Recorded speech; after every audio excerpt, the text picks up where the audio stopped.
All right. Well, thanks everybody for joining the Due on Sale webinar. I'm Dan Deppen, joined by Caleb Christopher here, and he's going to give us a real deep dive on how Due on Sale works. So for me, I personally bought a lot of notes, and since buying Call the Underwriter, I have a lot of clients doing wrap and subject to deals, and so I've personally been going down this rabbit hole to try to understand it really more in depth myself. And as I've tried to learn about due on sale and how it works and like what the real risks are and how to mitigate it, it's pretty challenging to find information on that, like good information.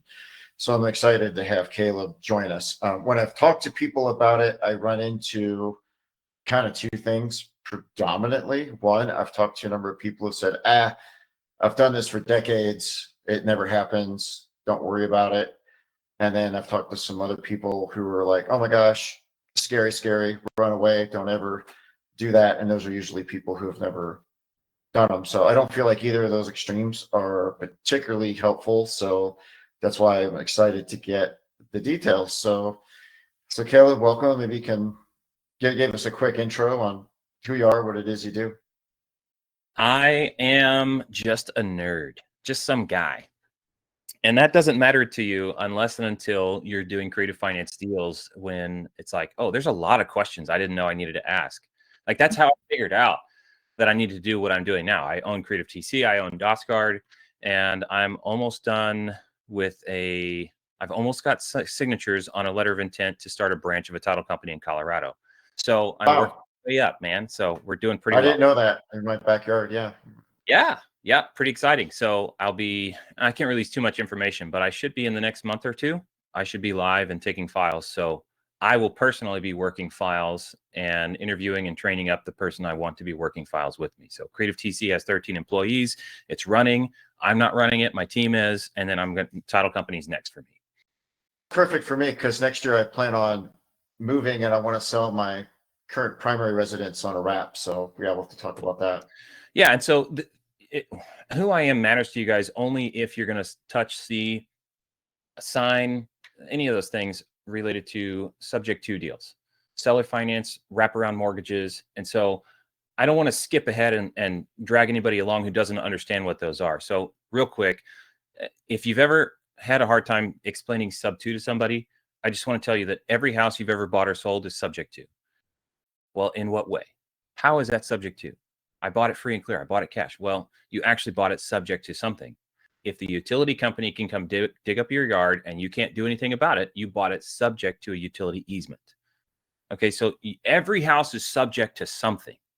You're at least subject to eminent domain of somebody else coming in and doing something. So you're buying a property, but there's something you just have to accept and you can't do anything about it, whether it's eminent domain or somebody's mortgage is still attached to the property and the bank can foreclose for non-performance on that loan. Or your HOA making crazy rules. Oh, yeah. Yeah. If you're in an HOA, you're buying it subject to a lot of stuff. Yeah. So my hope is that helps people understand that subject to is not this like, was that a Fiestaware cup? It is, yeah. Well, I love Fiestaware. No, it's not Fiestaware. It's La Crusette, actually. Oh. But I have lots of Fiestaware. Anyway, every property you've ever bought or sold is subject to something. And so we're just adding, in creative finance, we're just adding the mortgage to what's subject to, which means basically you're accepting that somebody else has a say in what happens to that property. And so, yes, when you buy a property subject to the mortgage, there's a due on sale clause in any any professional lending contract where the borrower said, yes, you can foreclose on this property. You can accelerate the loan if I sell it without getting consent from you first. And what bank would ever consent to that? None of them. So we sell and we ask forgiveness rather than permission, because if you ask permission, they'll say no. And hence the due on sale clause is a stone hanging over everybody's head who's ever done a subject to the mortgage deal. And maybe for like, I know a lot of the people on here are like hardcore sub to people, but some of them are kind of coming at this from a different angle. Maybe you could just give like a quick overview of like what a wrap or a sub to looks like. Exactly. When I did a Wraps boot camp, oh yeah, you were there. When I did the Wraps boot camp, I asked Dominic Milanazzo, he's a shorter guy. I asked him to come up on stage with me. And I said, this is a wrap mortgage. And I just gave him a hug. I said, I'm the wraparound mortgage. He's the original. And so visually that helps people because they're like, all right, it's just another of the same thing. But when you give a bank a mortgage, contrary to popular belief, you don't get a mortgage, you get a loan and you give a mortgage or a deed of trust. You're saying, bank, give me $500,000. In exchange, I will give you the right to foreclose on my property if I default on this note. So that's how that relationship actually works. You give the bank a mortgage. And so a wraparound mortgage is if I'm the investor who bought a property subject to the loan, I'm going to place a wraparound mortgage, which includes his, so that I can foreclose on my buyer when I sell it downstream. So the wraparound is kind of like a second position lien, basically. Is that fair? Really and literally, it is in second position, but it's not on top of. So if I bought a property with a $500,000 sub 2 and I sold it with a $600,000 wraparound mortgage, the total debt is not 1.1 million. It's 600,000. 600,000 includes the 500. So that's why you think of it as a wraparound, like it's inside of. We just added 100 to that and put a new wrapper on it. It's like putting a box within a box. Yeah, makes sense. Again, a mortgage, I'm going to use mortgage, and I mean deed of trust or mortgage. Depends on what state you're in, okay? But basically, it's the right to foreclose, the lender's right to foreclose. So when a seller sells to me, the ethical thing to do, selling sub 2, is to give them a wraparound mortgage so that they can foreclose on me if I default. That's the ethical way to do it. And the same thing is going to be true when I sell to an owner occupant, if I sell to an owner occupant. I'm going to make them give me a mortgage. Okay, so then how does due on sale come into this if we have one of these wraparound arrangements in place? If I'm a lender, I want the due on sale clause in that mortgage. I think it's completely reasonable to have a due on sale clause. Can you imagine, as an investor, you sell to a John Smith 1099 earner who buys the house and wants to fix it up and things like that. You qualify them for credit. Basically, they're a decent borrower, and then they go and sell it to somebody else. If you're the lender, investor lender who's in the middle of that transaction, are you okay with that? Maybe. Because if I'm the original lender, I underwrote and qualified the original borrower. If I've now essentially got this other person in the loop on the hook that I didn't vet and I may or may not like, I like the right to say, no, I don't want to do that. Yeah. That's exactly what it is. So you guys understand the due on sale clause is it reserves the right to the lender or the bank or whoever there to accelerate the loan and say, I don't like what you've done. I don't want to be in bed with this person. Pay me off. That's a fair thing to ask. The due on sale clause is not evil, and it's not big banks being jerks to people. It's a reasonable thing to put in a contract. And if I sold with seller financing or wraparound mortgage to somebody else, I would want the right, if they sold to somebody else without my consent, to say, I don't want to deal with that person. Do I care actively? No. Do I care if they start defaulting or doing things I don't like? Absolutely. And I want the right to accelerate the loan and or foreclose if they start getting but it's also not the obligation to call it in. So they could also say, okay, I might decide I don't like this and I'm going to call it in. Or they could say, I don't care, or whatever. Or maybe I'll care later if something bad happens. So are we comfortable, you guys? I don't know if you guys can use the chat for everybody. Or if it's just when I was trying to use the chat, it was saying it was like just for the panelists, which I didn't understand. There's a Q&A button. If that's not working, it's kind of clunky, but that's all right. You guys do ask questions in the chat. I want to make sure we're not leaving anybody behind. A breach of contract, not breaking the law. Exactly, Joe. Thank you. And I was at a conference in Miami, the IMN SFR East. That's a mouthful, but it's like portfolio people, right? People who buy and sell portfolios of homes, have hundreds of homes a lot of times. So, and it was like a suit and tie sort of conference. This one guy says, well, the due on sale is illegal, so you can't be doing subject to anyway. He said it wrong, but I was like, nah, I can't let that go. So I said, hold on. It's not illegal. You can't be telling people it's illegal to do subject to. It's a breach of contract. The borrower says, yes, bank, you can accelerate the loan if I sell it without your consent. There's no law breaking there. It is a breach of contract for which there is a defined remedy. I just want to make that clear. I don't want to steal the show, but you can't be telling people it's illegal because it is not. And he's like, oh, okay, fine, sure. It's not illegal, but I work for a lender and you can't be doing that. Yes, I can. It's all I do, homeboy. I didn't say that because it's like, that's my whole Creative TC. If you guys don't know me, Creative TC only does creative finance transactions, and we do dozens of deals per month by helping you get those creative finance deals done safely. That makes me think of gambling at Bushwood, where the judge says it's illegal. I don't know if you guys know the Caddyshack reference, but yeah.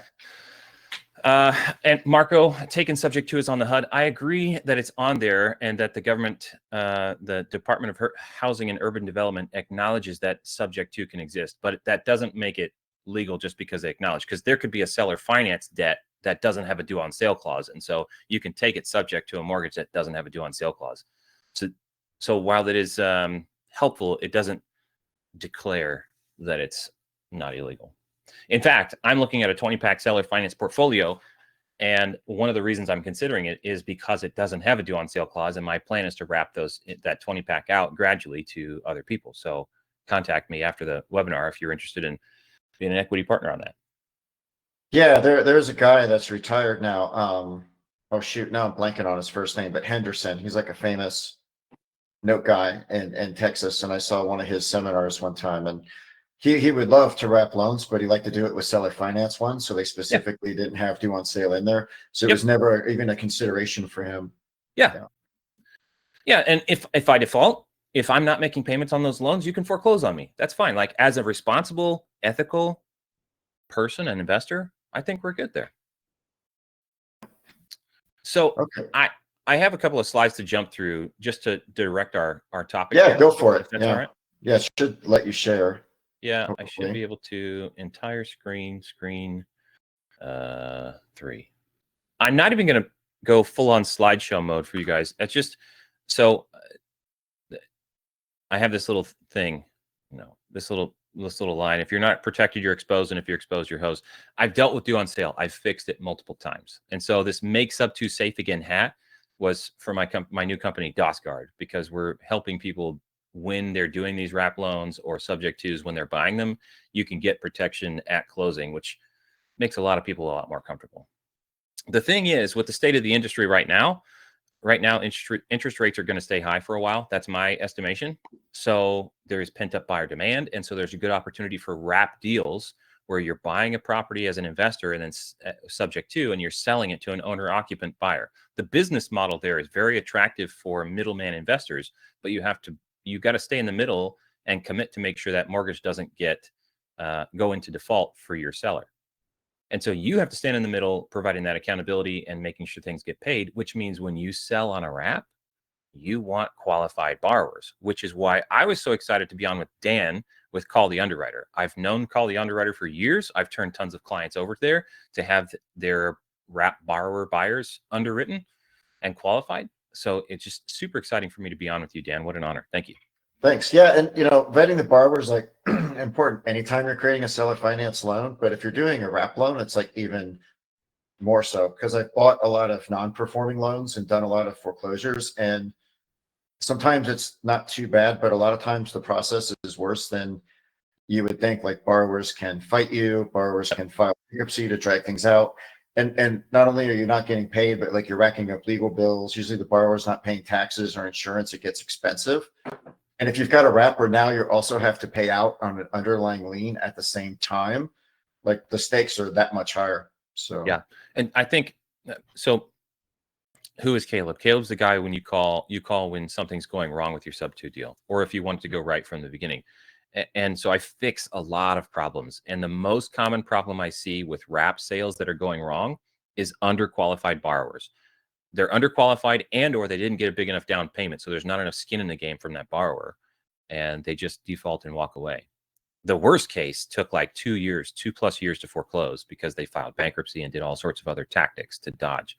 And it's just, qualifying borrowers for wrap deals is a significant factor.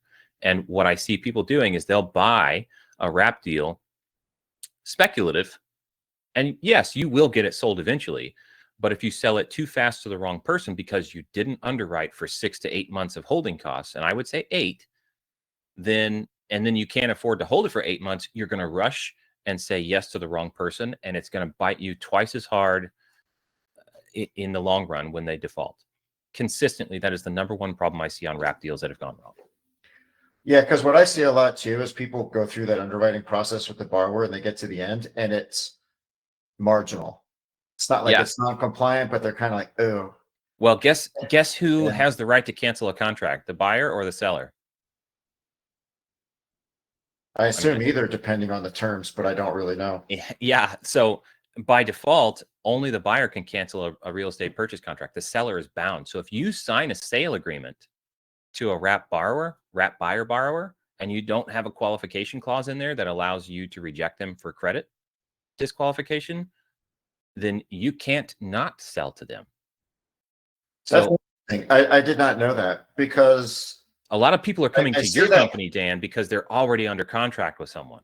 Yeah, I would say most people come to me for the underwriting. Yeah, when the contract is already in place, and then Yes. sometimes we get into it, and you're like, Oh crap! you I'm know, already not in bed only with is the it wrong going to be a person. bad loan, but it would be like non-compliant, right? Like they would be basically violating consumer laws if the seller follows through on it. Yeah. So that's when I got a noodle on that one. I didn't quite realize that. Yeah, I think you and I should brainstorm a little bit on building like a clause for wrap sellers to make sure they put a qualification clause in there. I think there's a lot of room for that to be abused, though, and you're going to have to be careful either way you go, you guys.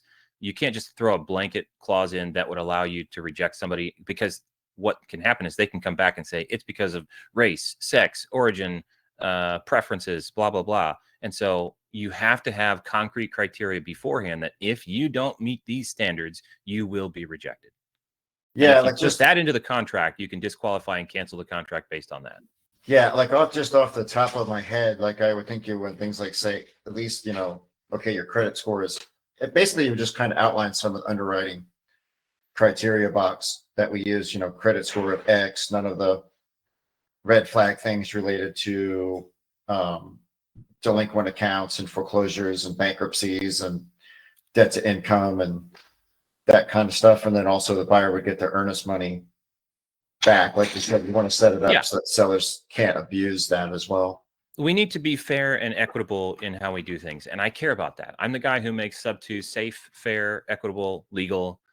That's what I care about. Let me jump back into our slideshow because Yep. I think there's a lot of really good content to at least breeze through, and it's going to inspire our conversations here. So there is pent up buyer demand. Sub-2 wrappers, you guys are in a great position. You're competitive with banks for interest rate. If you're offering 8% interest, that's good compared to the market. That's a pretty competitive rate for somebody who is going to have a hard time getting a mortgage. So, but due on sale is easier than ever. So as far as the state of the industry goes, with AI tools and everything's online, I can research stuff.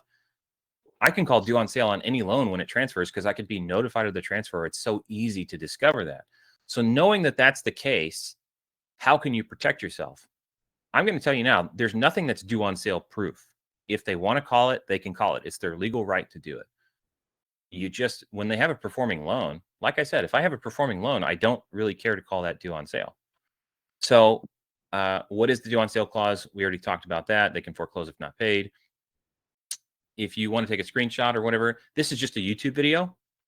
I assume you guys can see my screen. This is just a YouTube video that covers the due on sale clause in depth. I'm reading one out loud, explaining the clauses and all that stuff. I think it's like 18 minutes of actually just reading a due on sale clause in a mortgage so that you can understand that in full. And I'm going to close that tab in 3 seconds. Grab it quick. But there's going to be a recording you guys can jump back on. So what I'm seeing people doing with due on sale, like what are they doing to avoid the due on sale? Well, they ignore it. They downplay it. It's like, oh, it's like shark bites. They don't happen very often. Yeah, but they're pretty tragic when they do. So just do the deal doesn't help somebody who's only doing 1 or 2 deals ever. Like if this is your first deal and due on sale would upend your entire life, then just do the deal is not a valid tactic. If you've got 25 houses already, just do the deal's fine because it's the law of averages and you'll be fine. But for the onesie twosie person, no way. Name games. I don't know what I meant there. Oh, did you mean like naming your LLC like John Smith LLC? That doesn't work. There's still a title transfer. It's still to an LLC. It doesn't actually solve anything. Contract for deed does not solve or prevent due on sale. Now, I have personally observed that in some counties, a contract for deed will be recorded on the public record as a change of ownership. Legally, it's not yet, but they're updating the tax ID and stuff like that. So the county records will reflect that John Smith buyer is now the owner. So a contract for deed does not mask it always. And it's still a violation of the due on sale clause. The only exception I have for contract for deed is on a VA loan. If you're not in the state of Texas, you can do a contract for deed and avoid the due on sale. That's a really great way to do it. But that's only for that type of loan. Keeping the seller's insurance and getting your own insurance doesn't solve the due on sale. Insurance is not going to make or break the deal.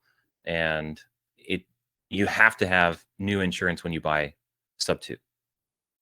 You have to, or it's not covered. And that's another violation of the mortgage. And then placing a property in a trust.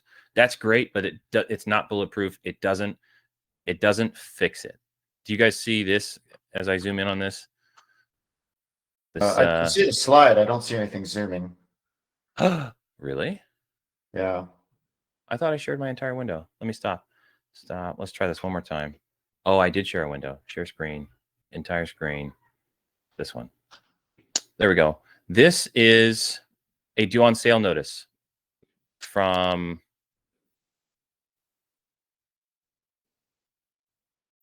Wells Fargo. Yeah, Wells Fargo. The property was placed into a trust right here, you guys. You placed it into a trust, and we're still accelerating the loan unless you can prove that the trust was one protected by the Garn St. Germain Act. So trusts are not due on sale proof. Okay, I just want to make that point. People don't understand that. They think trusts are the only way, the best way to do sub 2. That's not true. They're a great way, and they may reduce the likelihood that due on sale gets called, but they're not due on sale proof. Have you ever seen or heard that, Dan? I've heard about it, but that's one of those things where I've never personally known the details on it.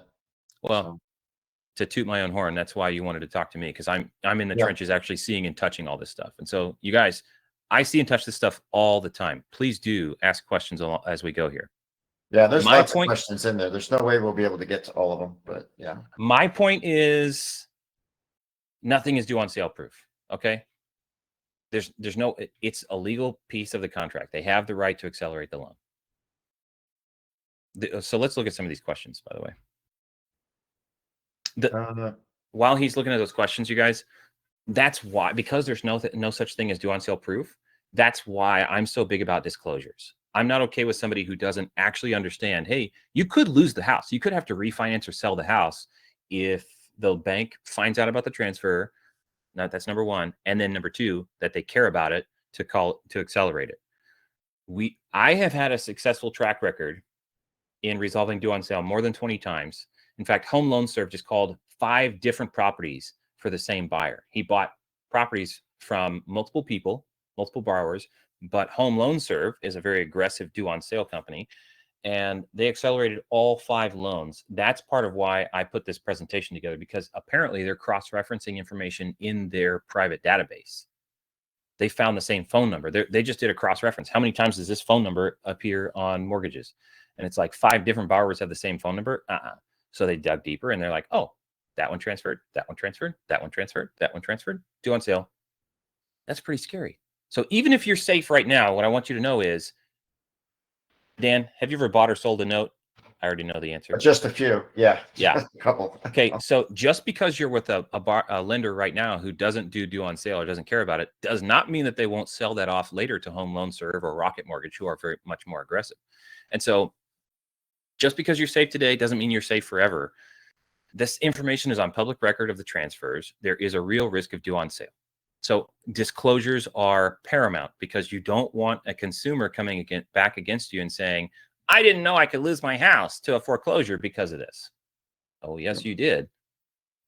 So one question that came in from Casey was, are there differences depending on the state that you're in? So like, are subject twos and wraps easier or harder? You know, or is due on sale more or less likely to get called in certain states than others? I would say, what are your favorite states to be a lender, Dan? And why? Well, Texas is for me, Michigan, Indiana. And why? Georgia. Generally because they tend to be, well, because a lot of my background is buying non-performing notes. They tend to be more lender-friendly, faster foreclosure states. So yes, the state does matter. Again, if I'm talking to a private lender and they're like, I'm new to this, I would say choose to lend in states that are very lender friendly, because you don't want to get dragged through the mud by a judicial foreclosure, slow 180 plus day timeline to foreclose. Texas is as little as 21 days after the default. That doesn't actually happen that often, but Texas is very lender friendly. It's very straightforward. If you're in default and you don't cure it, I can take it to auction. Boom, done. So that's the foreclosure side. What about, or any states make you more or less likely to have due on sale get called, or is that more of a function of the lender? It's the lender. But the thing is, if the lender notices and cares and accelerates the loan and you don't fix it fast enough, the fast foreclosure states are the most dangerous. Can you say that again? I don't know if I quite followed that. If the lender notices the transfer and if they care about it, which means they decide to accelerate the loan. They say, hey, we noticed you transferred in violation of the mortgage due on sale clause. We're accelerating the loan. You have 35 days to pay us off. If you don't pay it off in that 35 days, they have a faster foreclosure timeline. So you have less time to deal with the due on sale in some of those lender-friendly states. I gotcha. So if you're in Texas, yeah, you might have 30 days to figure it out. Now, has it taken more than 30 days for me to figure it out, fixing due on sale? No. I'm actually so proud of my team at Creative TC. They're handling these without my involvement now. I did the first 6. I showed my team how to do it as we did it, and they've handled every single one of them since then. I've probably gotten 7 questions from them about what's happening. Yeah. So now, like, if you're doing a wrap deal, like what are some things you can do to minimize the chance that it gets called? Like, I know you mentioned some of the things that aren't foolproof, but like what things like should people be doing? Yeah, exactly. Let me see. I have a slide for that. Avoiding certain banks, number one, is minimizing the risk. So Home Loan Serve, very aggressive on due on sale. They care about it and they don't communicate well. They're very difficult to communicate with. And so between actually negotiating a solution versus technically complying and deeding the property back to the borrower or selling or refinancing, it's very difficult to deal with them. We have succeeded, but it's very difficult. So Home Loan Serve and Rocket Mortgage is a very technology forward company, and they're buying other companies. And so they're buying up a bunch of mortgages, and they have been known to accelerate loans as well. So avoiding those companies and small local banks, they care about who has the house. So small local banks and those 2 main ones. Avoiding certain loan types. It is harder to fix a due on sale with an FHA loan. It just is. And I've read federal lender guidance that indicates if the bank or loan servicer is aware of a transfer that's unauthorized, they don't have the option. Remember how you and I talked about the lender has the option to accelerate? They don't have to. Well, with federal lender guidance, they have to. Because that's part of how the FHA program is set up. That's like their rules of the road, I guess. Right. And so if you're a lender and you're doing FHA loans and you find a house that has been transferred in violation of the due on sale clause and you don't do something about it, and the feds find out, the feds can disapprove you to run any more FHA loans. So there's no way that they're not going to do that. So if they don't want to be doing due on sales, they need to have a policy of don't ask, don't tell. They don't want to find out if a property transferred. Because if they do, they have to accelerate. Yeah. So avoiding FHA loans. However, guess what? A lot of the deals that we get are from people who go into default and need a rescue. Guess who goes into default the most? Freaking FHA buyers. It's them. Like 1 in 4 goes south. That's why there's mortgage insurance on those built into the loan, because so many FHA loans go into default. So we're going to find a lot of FHA loans. We still do them, but if you're really scared of it, avoid FHA. What about Chase Bank? I haven't had any problems with Chase. Okay, good. Because that's what I'm going to do my wrap on next year. Yeah. I would also say avoid going negative equity to get into a sub 2 deal. And what I mean is don't buy it for more than the market value, because if a due on sale happens and your only exit is to sell or refinance, you're going to come out of pocket to do that. You're going to lose money doing that. So don't go negative. Make sure if you've got to sell and like unwind the entire thing, you've got enough room that you can do that relatively quickly and pay off at least line lien. Now, listen, if a bank is accelerating the loan and I say, all right, fine, we're going to list it on the market and sell it as quickly as we can. Give me a little stall time. I know you don't want to have to pay for it to go through a foreclosure, but if your exit is actually to sell, you can show the bank, I've got it listed. This will be sold. You will be paid off soon. To me, Do a people- failure in due on sale remediation for me, a failure would be selling or refinancing the house. I haven't had to do that once. That still avoids the foreclosure. Absolutely. A foreclosure would be. Do you ever a sell the failure. wrap loan to pay off the underlying? I've never done that. Okay. It's a good thought. Although they're usually low interest loans. So Yeah, that's the challenge, right? Because sometimes I see those created wants with to buy low that? interest rates and not really done correctly. So if they do sell those, they're going to sell at a big discount, and that's not going to cover. Yeah, that's still the underlying that's loan. still negative equity. Same result as negative equity. Mhm. I'm looking at So well, I guess like my next question, and we'll get to some of those in a minute, is then okay, so let's say I'm smart about who the underlying lender is, and I've done what I can to try to minimize the chance, but then it gets called. Like, then what do I do? Say that again. So what do I do if due on sale does get called? Like, what steps can I take to try to remediate that? Well, the one size fits all answer is to satisfy the bank and deed the property back to the borrower. But there's a lot to that, because if you do that, what negotiations are you making about how do I get my money back? Do I still keep the deal effectively? How do I still retain and perform the investment deal that I intended to do in the first place while getting the lender off my back? And so almost every due on sale remediation first involves deeding the property back to the borrower.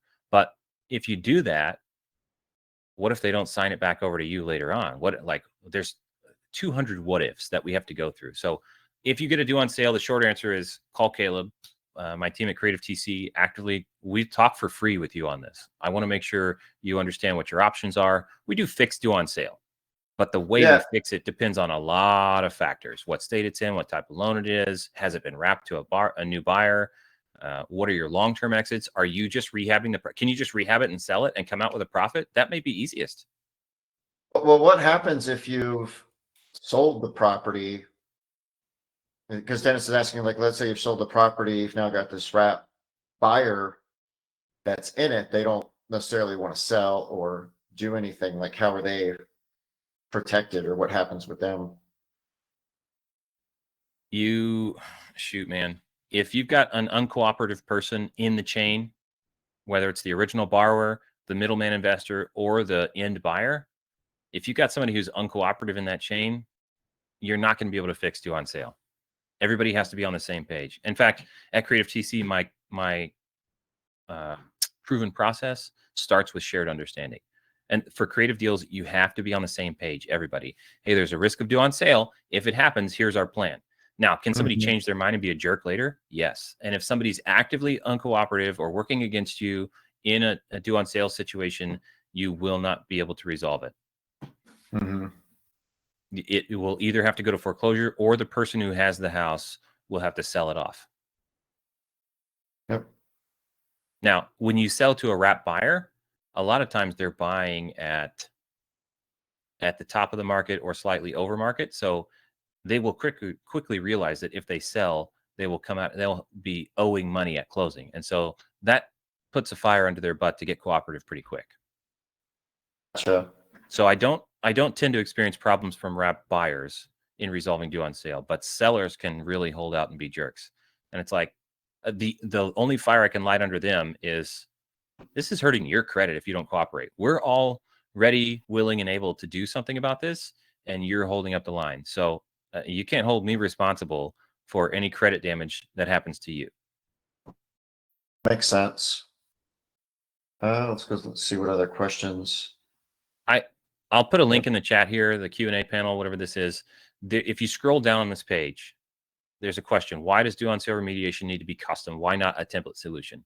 Go take a look at this page, you guys. It's creativetc.io/due-on-sale. And it just there's 20 things you need to look at. And each one of those affects what answer we choose or what remediation method we choose. Like, you may need to place an equity stripping lien on it before you deed it back to the seller, just in case. It's an equity stripping lien. what is an equity stripping lien? It's when you borrow money from yourself so that on the public record or on the debt, the house, if there has to be a payoff or it goes to auction, you're at least listed as a debt holder. Sorry, a note holder or a lien holder who has to be paid off. Will you actually get paid if it doesn't auction for high enough? You won't get any money anyway. However, if you place a lien on the property in favor of your other LLC, then that other LLC should get a payment if there are any surplus funds if it goes to auction. Okay, gotcha. And then, I mean, there's that's down in the weeds, advanced topics that are very situation specific, though, and that's why I'm telling you guys, just call my team and find out if there's if we're a fit. We resolve due on sale, and there's a lot to it. Yes, you can just deed it back to the borrower and have a handshake agreement that they'll deed it back to you secretly, but good good luck. That leaves a lot of room for somebody to be a dirtbag and really leave you high and dry.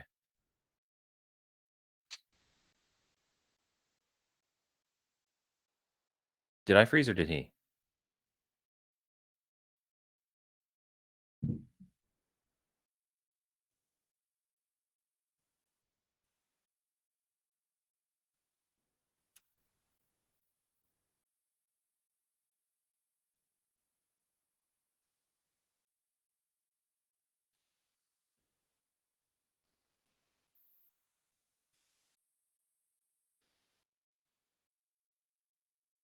Am I back?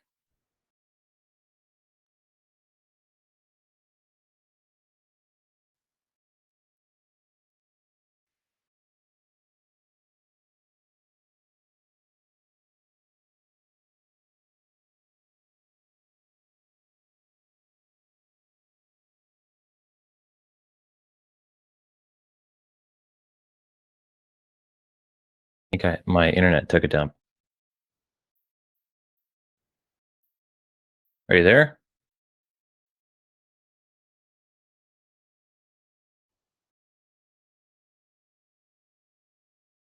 Because Dan took a dump too. Maybe he needs to refresh. Anyway. All right. So do insurance the right way is one of those things as well. So I'm going to share my screen again and we'll continue on. Entire screen. So just so you guys know, insurance can be one of those problems that initiates a due on sale. Hold on. Dan's messaging me. His internet went out, power blip. Okay, I thought it was me. It might have just been him, but we're live. I'll continue on.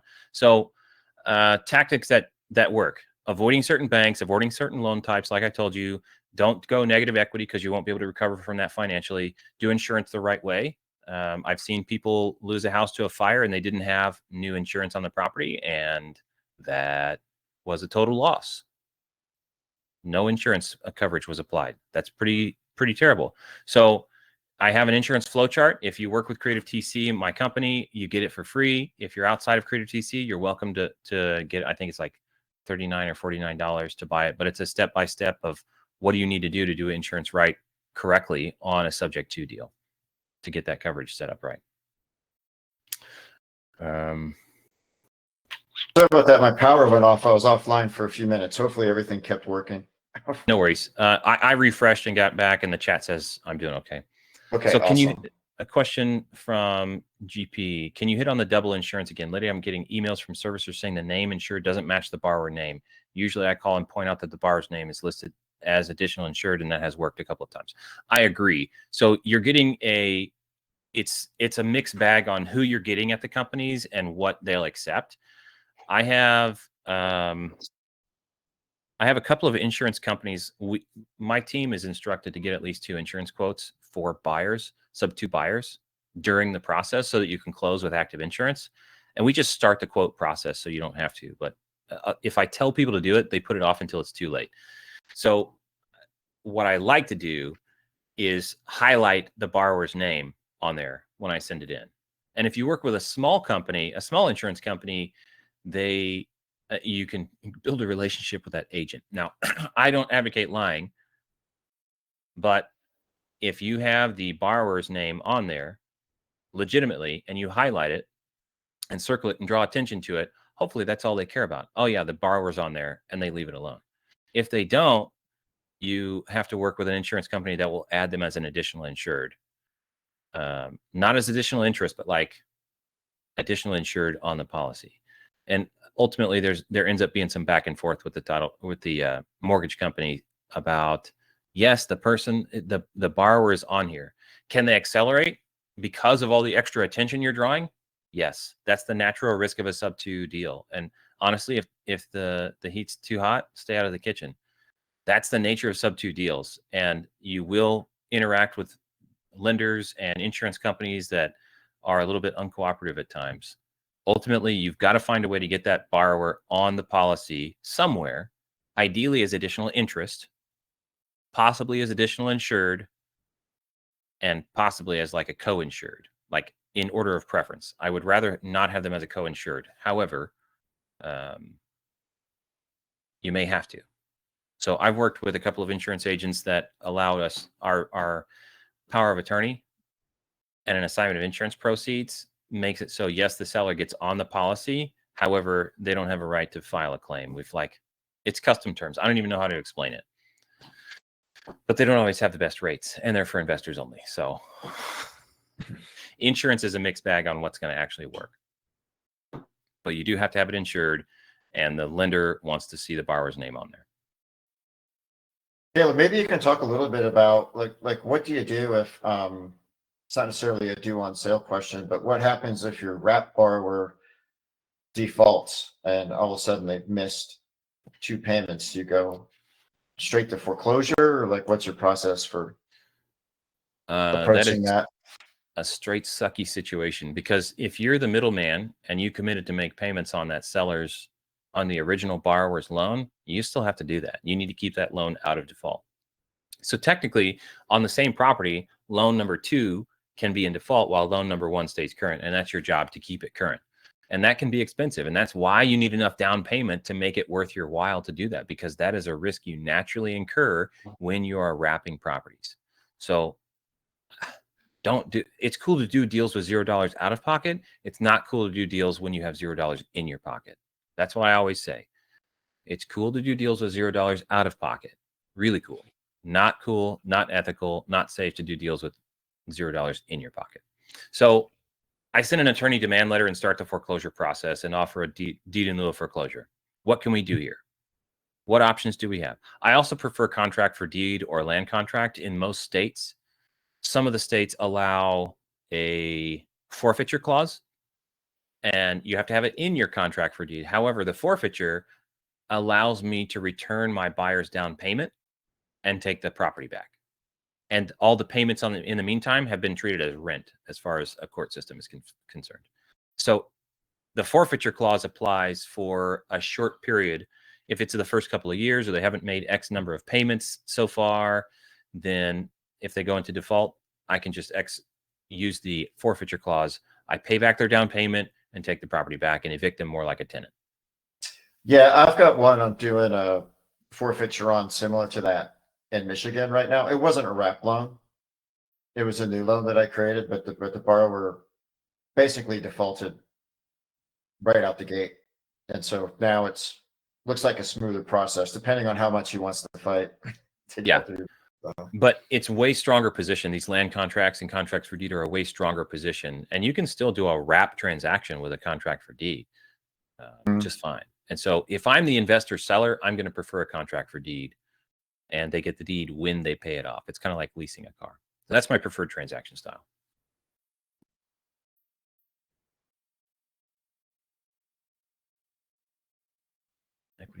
I have other tactics to avoid due on sale with some of these bigger lenders who are cross-referencing. But let me find this article first. Okay. Cashing checks made to the seller. All right.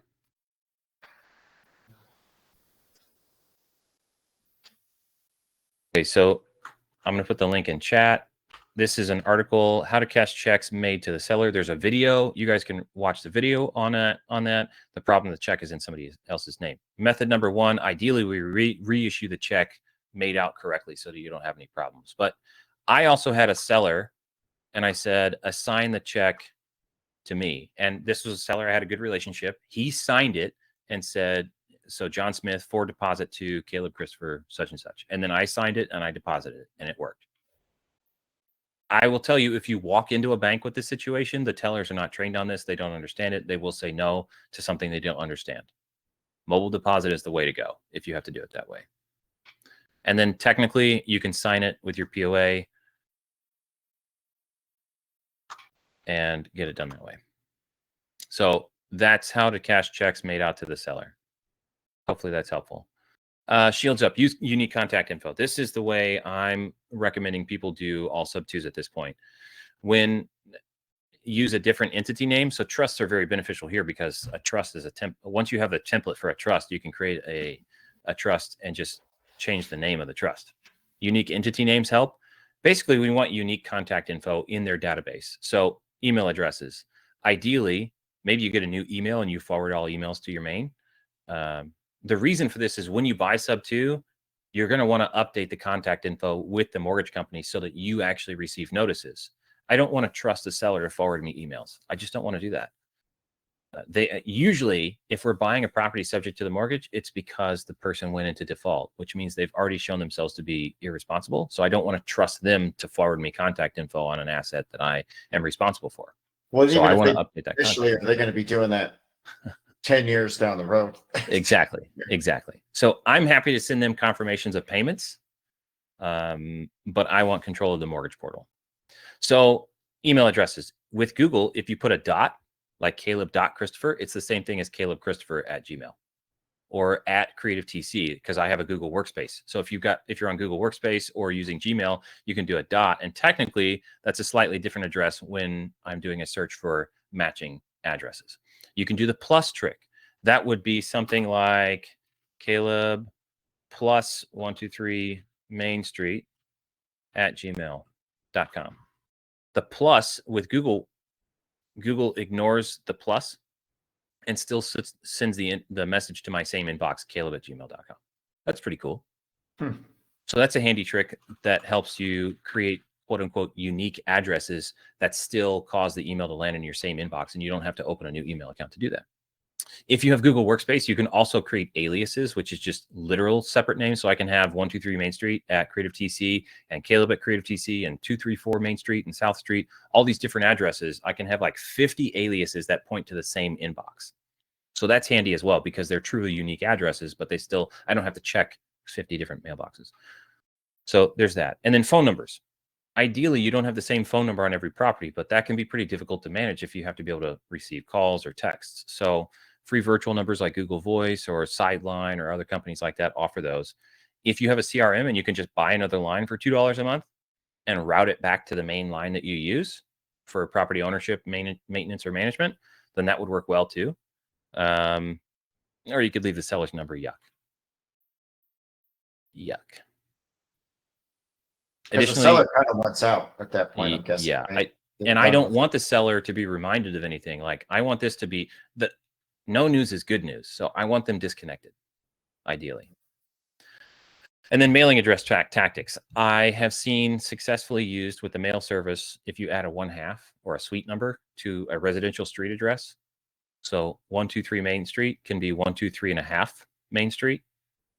And it still gets delivered to the same, like the local post office is still going to deliver mail there. But technically, when we do a systems lookup to cross-reference addresses, this won't match 123 Main Street. And so Home Loan Serve would have a harder time finding two of the same mailing address if they've got this difference or the suite number.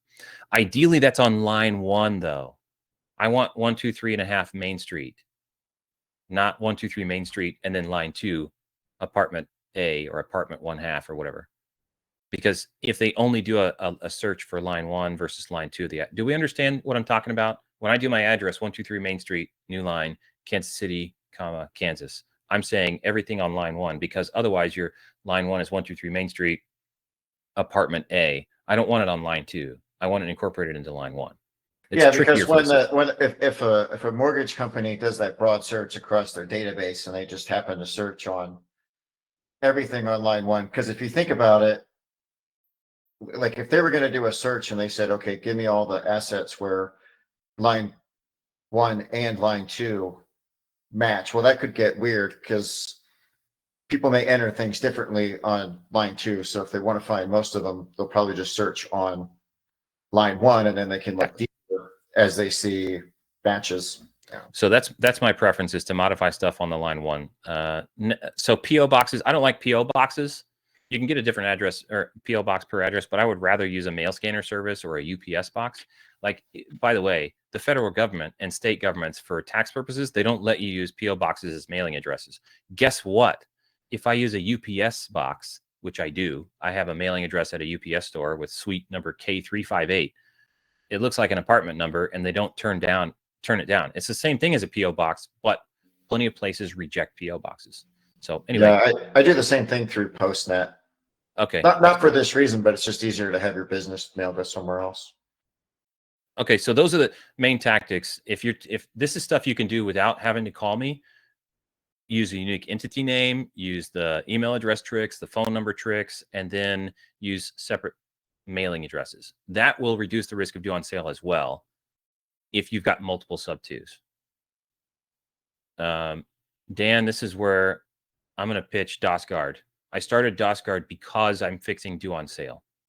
This is a link to go to the website, and we have coverage for your deals. Instead of paying full price remediation when you get a due on sale, you, your buyer, your seller, the agent, any PMLs can feel much more comfortable about the deal because there's DOSGuard coverage on there, and that's prepaid remediation. So we will fix it.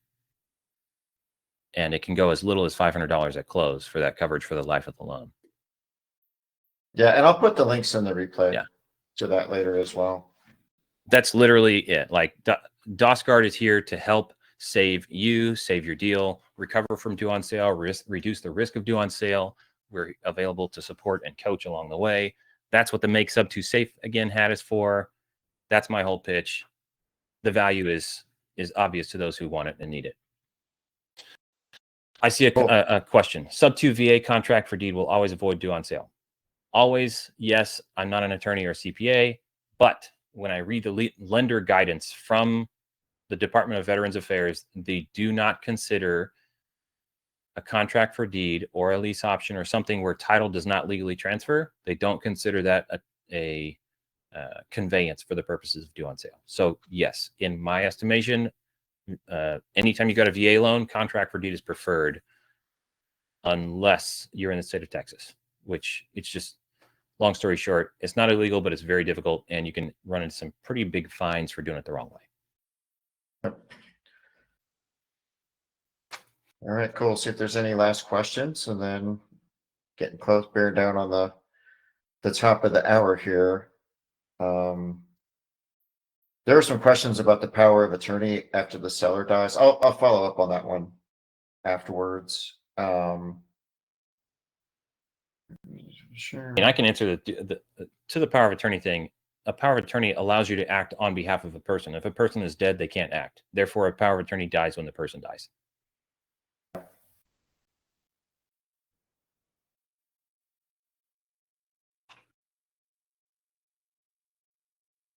Have to figure out this next time so we can do chat and questions separately, because the chat and questions get together and then it's hard to. Yeah, on our end, every chat message has to come across as a question from you guys, and so it feeds interestingly here. Yeah, I'll have to fix that for next time, but that's probably a good stopping point. So Caleb, thanks so much for doing this. I really appreciate it, man.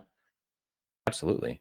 This has been a great opportunity to spend some time with you. It's what an honor. You provide a very valuable service that I've referred people to for years.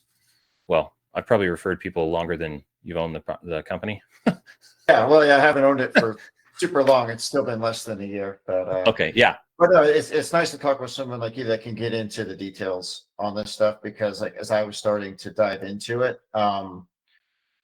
you know, I talked to different folks, and like a lot of the information I would get would be sort of anecdotal and whatnot. So it's nice to get into what banks are actually doing, and you know what the rules actually are, and like what steps you should actually take. And I always like those specifics because I consider this stuff you know, kind of hard mode, right? Like what you described, there's a lot of little moving parts and things you got to do right. And I feel like these deals make a lot of sense if you do them correctly and you cross all the T's and you dot all the I's and you do all your homework and you do everything just right. But if you go into it like half cocked and do it all wrong, like God help you, it may not go well. So